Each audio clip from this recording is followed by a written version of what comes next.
On day 12 of the Ng Boon Gay corruption trial, lead prosecutor Tan Ken Hui said there was actual conflict of interest in two IT tenders that the Central Narcotics Bureau awarded in 2011. The CNB had wanted to expand its data storage system and did it in two phases, creating two separate but related IT tenders.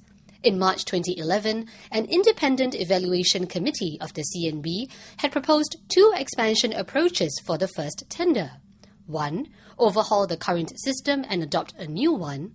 2. Increase the capacity of the existing IT storage system. The committee recommended that the first approach be adopted. This would require Hitachi Data Systems to supply the relevant technology to the main contractor.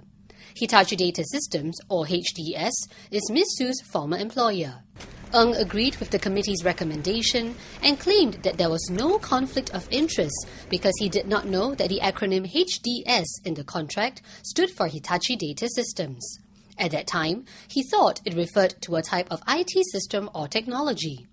Mr. Tan said he found it hard to believe that the accused did not know who his alleged girlfriend's employer was and showed Mr. Ng an email Ms. Sue had sent to him in May 2011 from her company email address. The accused maintained that Ms. Sue had referred to her employer only as Hitachi and had never used the full name or abbreviation in their conversations. The second IT tender was to enhance the new data storage system. Again, CNB could pick one of two main contractors, but this contract specifically stated that the successful bidder must use HDS technology. The prosecution then asked Ng more than 10 times if such a specific requirement resulted in a direct conflict of interest, since Ms. Sue and her employer would benefit from the approved contract. Mr. Ng said this was a rare scenario, and the requirements for the second contract were worded so precisely because it was an extension of Phase 1.